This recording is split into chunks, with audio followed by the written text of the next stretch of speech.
그럼 여기서 북한의 군사 정찰 위성 1호기에 대해서 좀 더 자세히 알아보겠습니다. 들으신 것처럼 김정은 위원장이 차후 행동 계획을 승인한 만큼 발사가 임박했다는 분석이 많은데요. 네, 그리고 북한의 군사정찰 위성 1호기의 성능도 주목됩니다. 관련해서 홍민 통일연구원 북한 연구실장과 이야기 나눠보겠습니다. 나와 계시죠?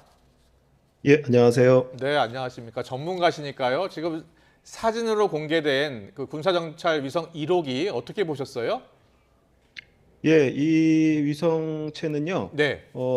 그 2021년 제8차 당대회 때 첫 언급이 된 이후에 아, 지난해 연말이었죠. 예, 12월 예. 말에 통신을 위한 한 번의 실험이 있었고, 예. 네. 또 올해 4월 18일이었습니다. 김정은 위원장이 국가우주개발국을 방문해서 전격적으로 이 위성체 제작이 완성됐다라고 이제 발언을 하면서 상당히 주목을 받았던 대상이고요. 이번에 그렇군요. 이제 보도를 통해서 예, 이 예. 완성됐다고 얘기했던 위성체가 사실상 그 점검 자체도 완료가 됐다라고 아. 이제 보도가 된 겁니다. 그렇군요. 발사 준비가 완료됐다.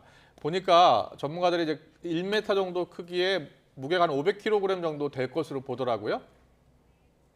예, 그렇습니다. 이 음. 뭐 예전에 이제 광명성 시리즈를 쏠 때는 네. 대체적으로 한 2, 300kg의 아. 굉장히 작은 예, 물체였는데 예. 이번엔 좀 더 물체의 아마 이제 크기라든가 위성체 음. 자체가 좀 더 그 크기는 커진 것으로 이제 추정이 되고요. 물론 이제 전체적으로 이걸 다 확인하기 위해서는 향후에 이제 발사체의 규모라든가 크기 이런 것까지 다 확인을 해봐야지만 아마 위성체의 전반적인 크기를 가늠해 볼 수 있을 것으로 보여집니다. 네, 네. 네. 앞서 짚어주신 것처럼 김정은 위원장이 지난달 18일에 그 국가우주개발국 방문한 이후에 잠행이 이어가다가 오랜만에 모습을 드러낸 거잖아요. 그런데 그 첫 행보가 군사정찰 위성 시설을 돌아보는 거였습니다. 여기에 대해서 굉장한 의미를 두고 있는 것 같아요. 어떻게 보십니까? 예, 맞습니다.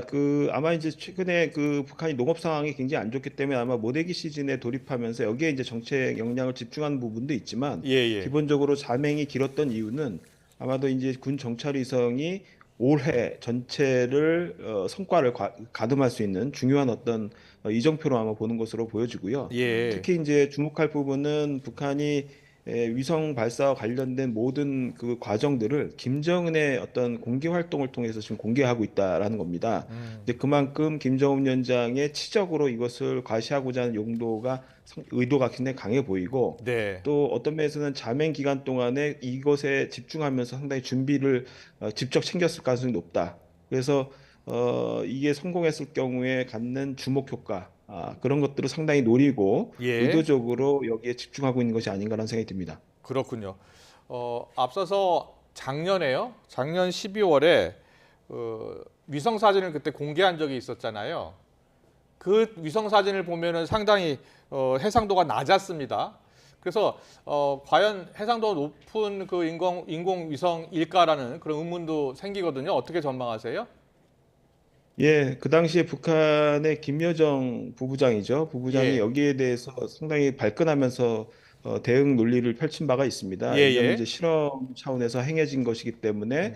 그 해상도를 가지고 운운하는 것에 대한 이제 굉장히 강한 그 반발을 한 바가 있는데요. 예. 아마 이제 이번에 북한이 이 3호기죠. 이번 발사를 하게 된다면, 네, 1호기 네. 발사를 하게 된다면 아마 그 해상도를 증명하는 압박감이 상당히 큰 것으로 보여집니다. 그렇군요. 예. 그만큼 이제 이 원격 시스템을 통해서 얼마나 잘 통신이 되고 영상이 잘 전송이 되고 있는지를 북한이 영상을 통해서 공개를 하지 않을 경우에는 네. 과거처럼 여기에 대한 신뢰성이라든가 상당히 의구심을 가질 수밖에 없거든요. 그렇기 때문에 예. 아마 북한도 이런 것을 상당히 의식해서 영상을 해상도 높게 확보하는 것에 대해서 상당히 압박감을 가지면서 아마 준비할 가능성이 있고요. 네, 근데 그런 네. 측면에서 본다면 위성 준비라는 거는 단순히 위성체가 제작됐다라고 해서 끝나는 문제가 아니라 이 이후에 이것을 운반하고 또 발사체와 조립을 하고 또 발사체와 조립한 것을 실제 발사대로 옮겨서 기립을 시켜가지고 연료와 전기 점검을 통해서 발사하는 모든 과정이 상당히 복잡하면서도 굉장히 민감한 그런 과정들입니다. 그렇기 때문에 네. 아마 그 영상을 확보하는 것 자체가 최종 목표이기도 하지만 어떻든 이런 과정 전체가 그냥 단기간에 바로 진행되긴 어려울 것이다. 예. 상당 시간이 아마 소요될 것으로 보여지고 정상적으로 되더라도 한 4주 이상은 걸리지 않을까라는 생각이 듭니다. 그렇군요. 네. 예. 지금 북한이 이 발사 과정 전반적인 기술에 대해서 집중을 한다고 말씀을 해주셨는데 그 북한 위성체만 본다면요. 이게 그 우주의 열악한 환경을 견뎌야 되기 때문에 부품이 굉장히 중요하잖아요. 근데 지금 북한이 서방의 제재를 받고 있는 상황인데 이런 부품들까지 북한이 다 개발을 했을 걸로 볼 수 있습니까? 어떻게 보세요? 예, 충분히 가능성은 있습니다. 왜 그러냐면은 그 다양한 제재를 받고 있는 그 물론 이제 북한과 그 제재 그 강도나 수준은 상당히 좀 다를 수 있지만 예. 그 이란 같은 경우에도 고강도의 제재를 받고 있는 국가였는데 2009년에 위성 발사에 성공해서 사실상 스페이스 클럽의 사실상 그 지위를 예. 확보했습니다. 예. 그만큼 이제 어려운 제재 조건에서도 이란이 개발했다라는 것은 북한과 같이 이제 상당 부분 여기에 집중하고 있는 국가의 경우에는 더 아마 이제 수월하게 이것을 준비했을 가능성도 있다라고 보여지고요. 네. 또 하나는 이제 뭐 이거는 이제 약간 추론이지만 배경적인 추론이지만 최근에 신냉전 구도가 강화되면서 중국 러시아와의 밀착 구도들이 상당 부분 여러 곳에서 나타나고 있습니다. 근데 그 예. 과정에서 아마 직간접적인 방식으로 이 위성 관련된 기술 여기에 상당 부분 중국 러시아가 직간접적인 협력을 하거나 동기를 줬을 가능성도 상당히 높다. 그렇기 때문에 예. 아니 이런 기술적 난관을 극복하는 문제는 사실상 시간의 문제지 그렇게 그게 크게 장애 요소는 아니다라고 보여집니다. 네, 알겠습니다. 자, 북한 군사 정찰 위성 1호기 만약에 발사에 성공한다면은요. 어떤 역할 목적으로 활용될 것 같습니까? 예, 통상 이제 군 정찰 위성이라는 것은 그 영상을 찍는 겁니다. 그 네. 영상을 찍는 방법은 광학적인 방식으로 찍는 게 있고 전파를 통해서 이제 찍는 방식이 있는데 예. 찍는다라는 것은 상대 측, 소위 이제 한미가 갖고 있는 전략 자산이라든가 무기 체계, 그다음에 군사적인 그 지형 뭐 이런 것들을 영상을 통해서 이제 확보를 해서 예. 정밀하게 그것을 좌표화시키고 자신들이 개발한 다종화된 무기들을 투발을 해서 쏴서 그것들을 맞출 수 있는 그런 일종의 운영 체계에 해당되는 중요한 부분입니다. 그래서 과거 이제 중국 같은 경우에도 양탄일성이라고 해서 원자탄, 수소폭탄, 인공위성 이게 세 개를 가지고 사실상 핵강국이 됐다 이렇게 얘기를 했었거든요. 예. 그만큼 이제 사실상 그냥 쏘느냐 아니면 눈을 갖고 쏘느냐의 차이입니다. 그래서 위성이 있다라는 건 곧 굉장히 밝은 눈을 갖고서 이제 네. 미사일을 쏠 수 있다라는 개념이기 때문에 예. 미사일 운영에도 가장 기묘하다고 볼 수 있고 또 한편에서는 전체적인 그 한미에 대한 자신들의 억제력을 과시하는 데서 상당히 중요한 무기 체계다 이렇게 보실 수 있습니다. 알겠습니다. 그러면 지금 결속 단계까지 왔다라고 발표를 했으니까 앞으로 발사까지 얼마나 남았을까 이 부분도 궁금한데 어떻게 예측하십니까? 예, 일단 오늘 보도에서 주목할 부분은 위성체가 이제 완성이 됐다고 했거든요. 그 위성체를 지난번에 제작을 했는데 그 제작한 걸 가지고 여러 실험 환경을 통해서 점검을 해야 됩니다. 그래서 요번에 이제 비상설 위성준비위원회에서 그 위성체에 대한 점검을 끝냈고 그것이 이제 소위 완성이 됐다라는 겁니다. 그래서 위성 크게 보면은 위성체와 발사체는 이제 구성이 되는데 위성체의 이제 제작이 끝난 겁니다. 완성이 된 거죠.